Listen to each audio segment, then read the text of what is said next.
Welcome back to FineScale Modeler Weekly. That's right, we're back with more of the latest products, tools, and fun. Starting with new kits, we'll jump right into it with Eduard's 1/48 scale Polikarpov I-16 Type 10. This sharp kit has been in Eduard's catalog since 2006.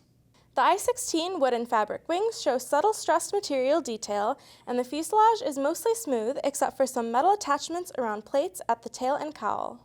Molded detail decorates the inside of the fuselage for the cockpit, which is crammed with controls in plastic and in photo etch metal.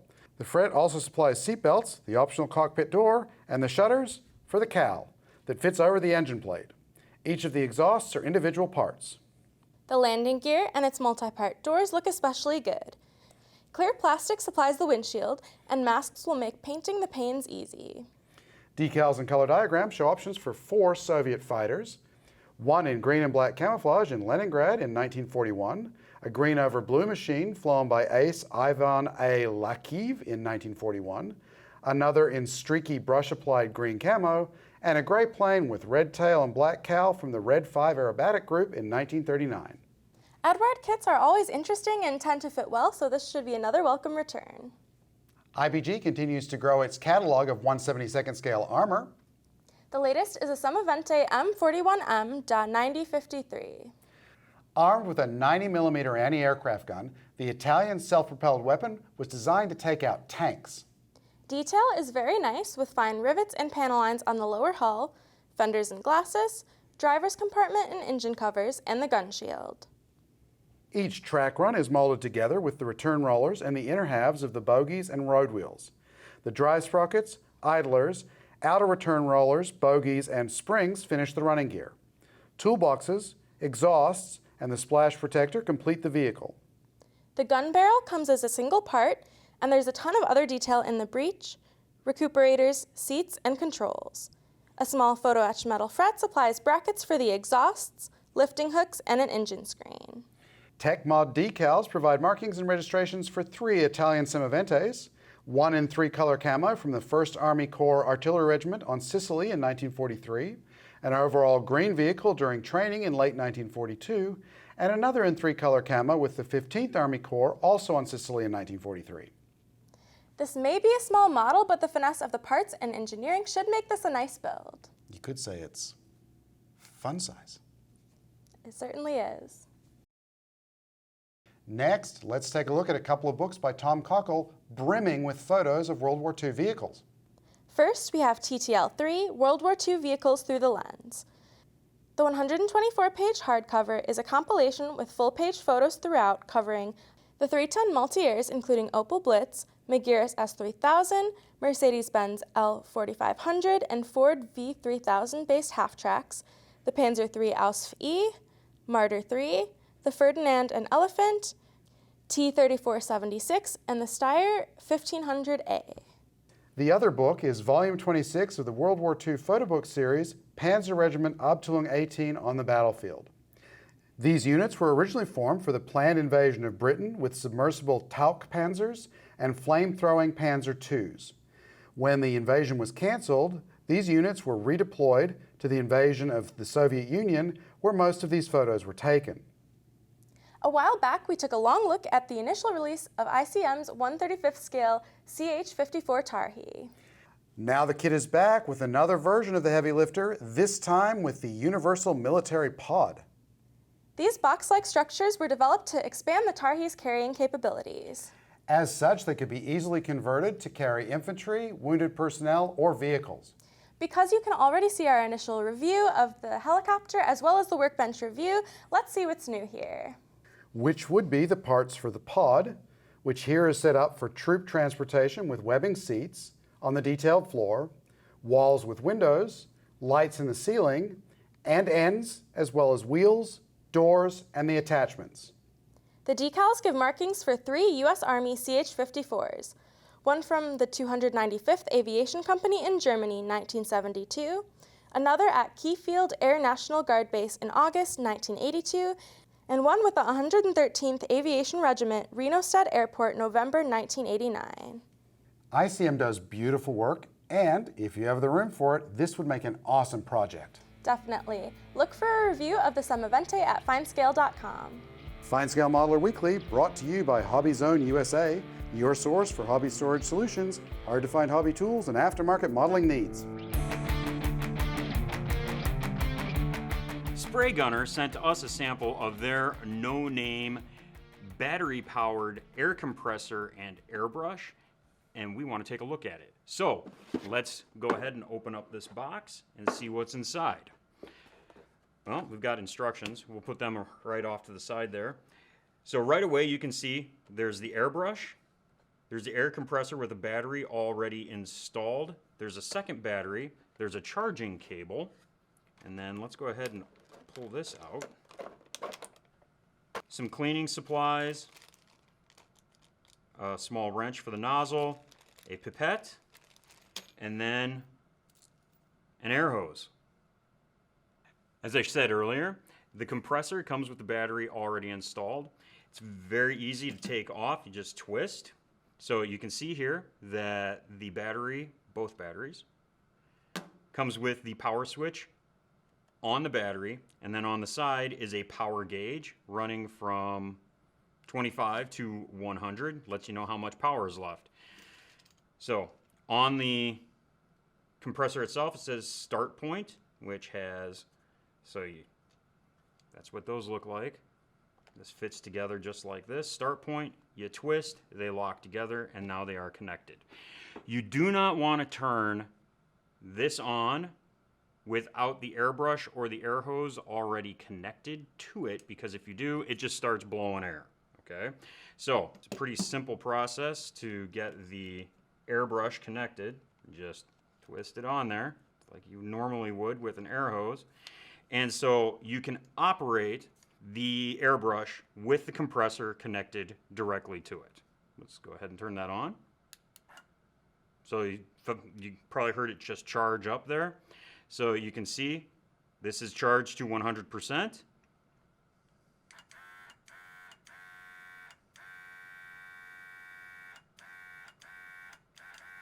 Not too loud. Spraying air there. So a few things about this, just to get those things out of the way. I did test this previously, and by just doing that, holding it down and letting it go, just to see how long the battery would last. The battery lasted in 5-minute increments. So this, for 5 minutes straight, then 1 minute of rest, 5 minutes straight, 1 minute of rest. I got 28 minutes out of one battery charge. So 28 minutes of spraying. And no one just does this for 5 minutes straight. I mean, well, maybe you do. I don't. I mean, I don't. That's a lot of paint. You'd empty the cup in that amount of time. Anyway, so 28 minutes off of one charge, which is pretty decent, I think. You can see the charge gauge, charge meter. Aaron likes to call it the fuel gauge on the side here. As you're using it, obviously it'll blink down. You use it for a little bit, 75, 50%, 25% left. Once you get down to 25% here, this starts to blink.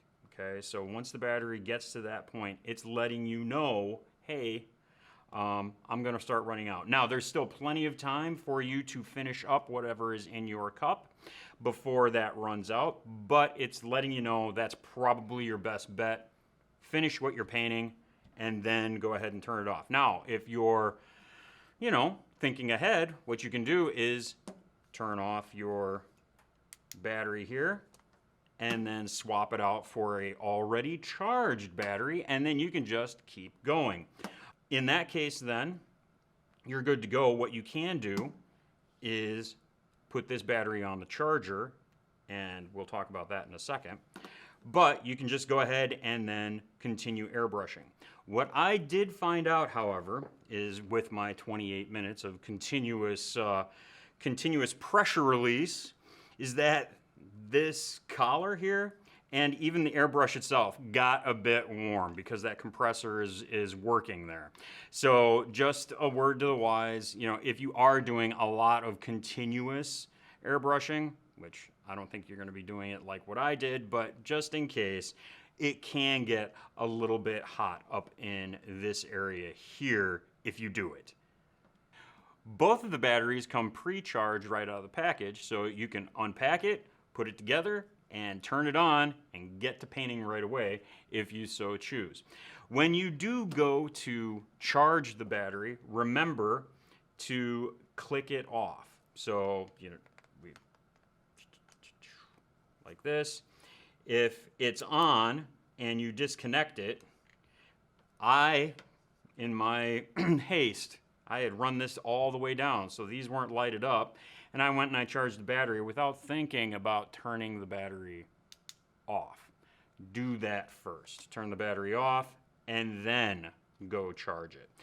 Do not charge the battery while it is connected to the compressor, for obvious reasons. The other thing is that if you do leave the battery on for an extended period of time while it's connected to the compressor will sort of kick on and remind you like, hey, I'm on, turn me off.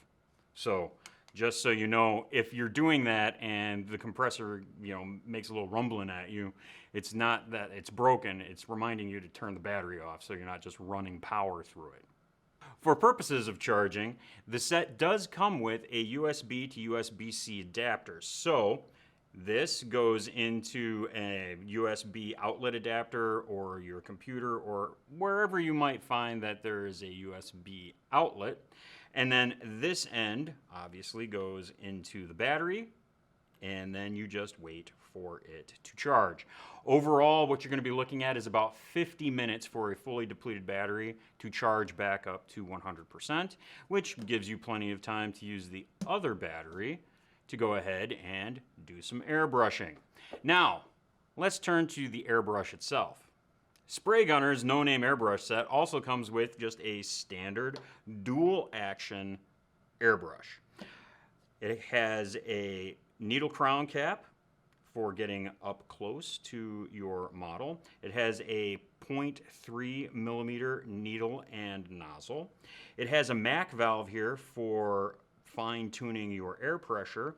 There's a gravity cup that is seated right into the top of the airbrush. Obviously, I said it was dual action, so you press down and you pull back. And then back here, it has a preset screw so that you can set it for as far back as you want to pull it, or you can just back it off so that it gives you your maximum amount of freedom when pulling that trigger.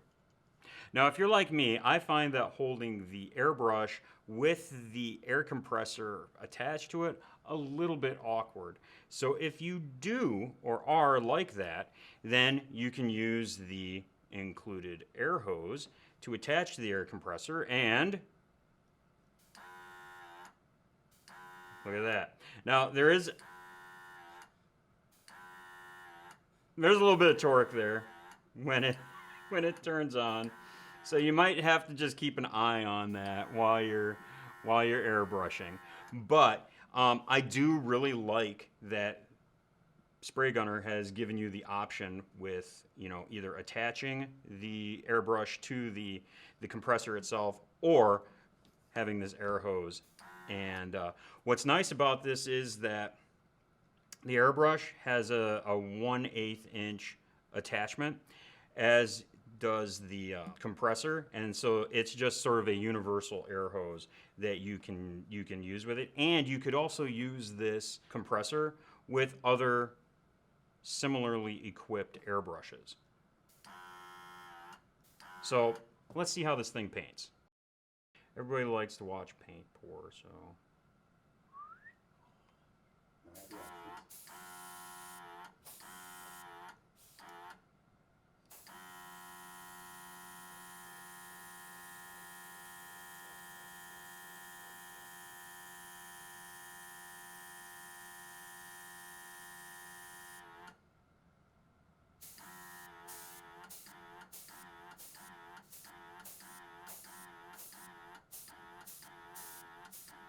Seems the airbrush okay to me.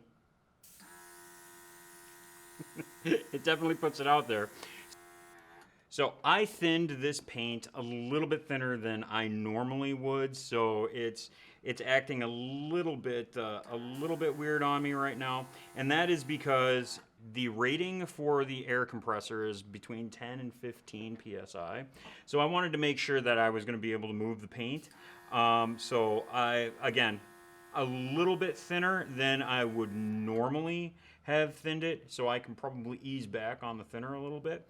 But it's definitely working. It's not loud at all. So if you're in an apartment or you're in a place where you're afraid that having a larger compressor is going to be an issue because of the noise, this thing makes hardly any noise at all. I think for $85 is what it's retailing for right now. I really like this. It's a good beginner brush, and in fact, this is probably an airbrush that, if you take care of it, just like with any other airbrush, it's going to take care of you and continue to work with you through your modeling career.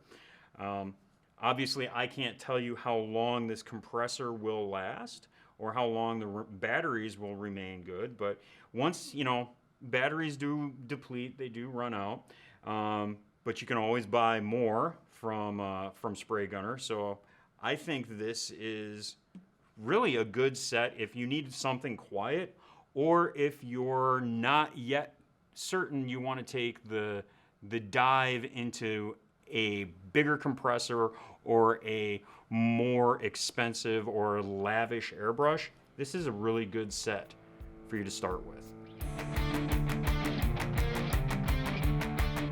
In mid-July, we attended the IPMS USA National Convention in Madison, Wisconsin. We did, and while we were there, not only did we take a bunch of photos and we did a seminar and we talked to a ton of people, but we also had Sean Kirby on hand, one of our editors, video editors here at FineScale Modeler, and he took a bunch of footage of the models that were on the contest tables. And so we're going to give you a look at that. There you go. Enjoy.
Self-propelled.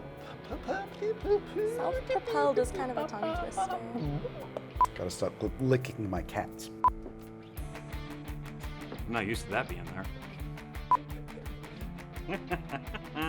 USB to USB, U. Nah. See, I was on a roll, and then. So in mid-July, Yes. we attended the... Jesus Christ, Shatner. Oh my God, you were so freaking ADHD. All right. What are we doing? Oh, squirrel. Sean Kirby. All right. Yeah, Can so we do this a little bit smoother, please? in mid-July, we attended the IPMS USA National Convention. 3, 2, don't hesitate. 1. Designed to take out tanks. Tanks. You're welcome. Yay! Look at that, we did it.